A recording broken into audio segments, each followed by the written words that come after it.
बिस्मिल्लाहिर्रहमानिर्रहीम।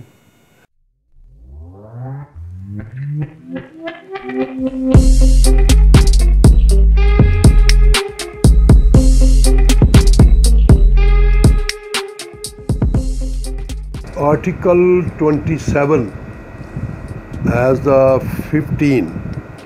16 illustrations of different natures, which will be talking about the crux of Article 27. First, अब इसमें जो illustration है वो ये है कि A is accused of receiving stolen goods knowing them to be stolen.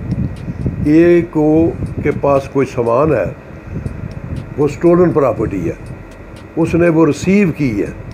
It is proved that he was in possession of a particular stolen article. अब ये साबित हो गया है कि वो कोई ख़ास चीज़ जो चोरी की थी वो उससे निकली है. अब आगे क्या होता है?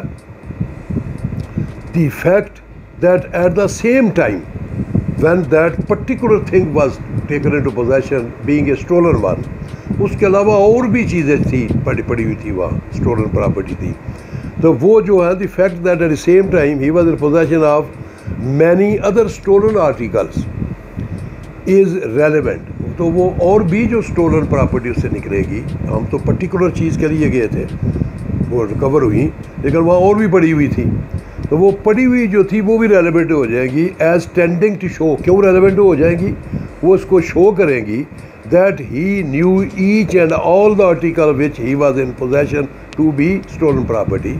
वो इसलिए रेलेवेंट होगी, वो साबित करेंगी उसकी स्टेट ऑफ माइंड को, उसके नॉलेज को, कि वो जानता था कि वो दूसरी चीज़ें भी स्टोलन प्रॉपर्टी है. तो this is the first illustration. तो उस ये है कि एक के पास कुछ स्टोलन प्रॉपर्टी थी पर्टिकुलर, मतलब घड़ी थी उसके बाद चोरी की निकली है. जब घड़ी निकली है तो वहाँ और चीज़ें भी चोरी की पड़ी हुई थी, वो भी ले ली कब्ज़े में, और उसके वो स्टेट ऑफ माइंड को डिक्लेयर करेगी, डेमोस्ट्रेट करेगी, उसको एग्जिबिट करेगी कि ये भी उसकी स्टेट ऑफ माइंड थी, उसे पता था कि ये भी स्टोलन प्रॉपर्टी है. That shall be taken into account as the collateral to for the confirmation of the relevant fact and the fact in issue. ये होगी बात. अब बी है, A is accused of fraudulently delivering to another person counterfeit coin which at the time when he delivered is know to be counterfeit. अब कोई आदमी जो ये है वो जानबूझ के फ्रॉड करते हुए किसी को जाली करेंसी देता है, और उसे पता था कि जिस वक्त उसने उसको दी है उसके इल्म में था. अब उसकी ये स्टेट ऑफ माइंड फिर बात आ गई, उसके इल्म में था, वो न्यू इट कि ये काउंटरफीट है, ये जाली है. The fact that the time of delivery, अब ये आ जाएगी, ये लीगल बात है कि वो फैक्ट कि जब उसने उस बंदे को जाली करेंसी दी है, ये was possessed of the number of other pieces of counterfeit coin is relevant.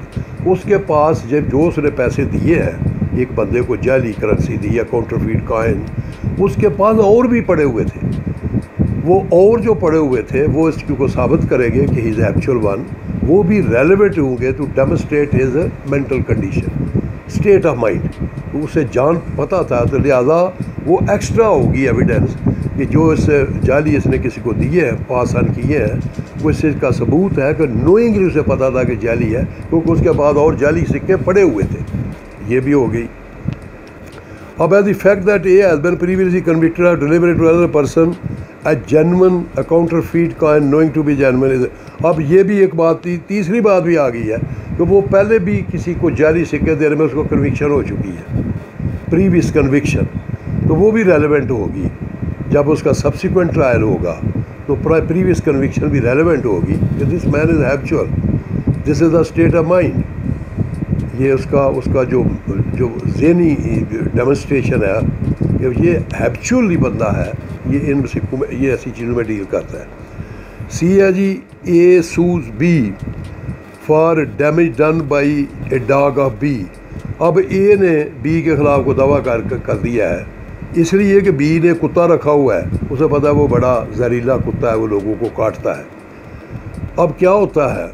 The fact that the dog has previously bitten XYZ and they have been made complaint to be are relevant. और ये भी एक fact है कि उससे पहले XYZ और 3 आदमियों को उस कुत्ते ने काटा है, वो भी रेलेवेंट फैक्ट होंगे टू प्रूव दैट पर्टिकुलर कि जब ए ने बी को सू किया है तो बी ने साबित किया कि इसने पहले भी XYZ को भी किया था और उन्होंने भी इसके कंप्लेंट की थी कि भाई इसको संभाल के रखें। तो उनका जो कहना है XYZ का कि इसको संभाल के रखें वो भी रेलेवेंट होगा जब ए जो है वो बी को सू करेगा डैमेजेस का, क्योंकि उसके कुत्ते ने उसको काटा है। अब जनाब सी भी हो गई। अब आ गया D. The question is whether A the acceptor of bill of exchange knew that the name of the पेई वाज फैक्टिशियस। अब ये एक क्वेश्चन है कि वेदर ए जो आदमी है उसने एक्सेप्ट किया बिल ऑफ एक्सचेंज, उसने कबूल किया, किसी ने भेजा उसको बिल ऑफ एक्सचेंज और उसने he has accepted it. Knew that the name of the पेई वाज फैक्टिशियस, उसे पता है कि जिसने ये भेजा है उसका ये नाम जाली है, फैक्टिशियस है, उसने वसूल भी कर लिया है और उसे पता है कि जिसने भेजा है उसका नाम जाली है।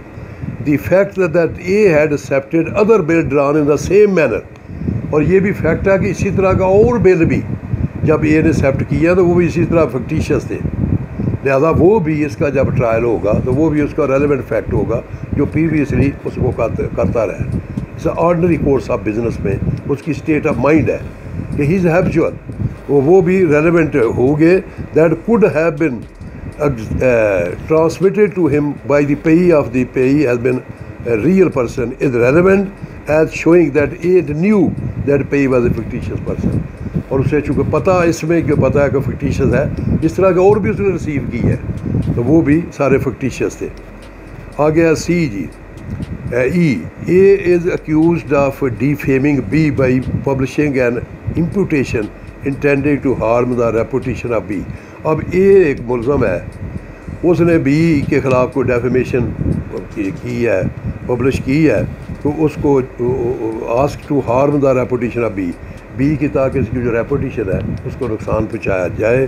The fact of previous publication, वो फैक्ट उसने ए ने पहले भी इस तरह की पब्लिकेशन की है, कोई ऐसी चीज़ छापी है जो कि उसकी रेपुटेशन को ख़राब करती थी बी को। Showing ill will on part of A towards B, कि जो इस चीज़ को ज़ाहिर कर रही थी कि ए को बड़ी एनिमोसिटी है, उसकी इल विल है जो पहले इस आर्टिकल में 27 में है, इल विल और गुड विल। तो उसकी पुरानी भी इल विल थी, he was a bad taste against that person, उसकी एनिमोसिटी थी, इल विल थी उसमें। He has nurse some grudge, तो उसने वो छापी।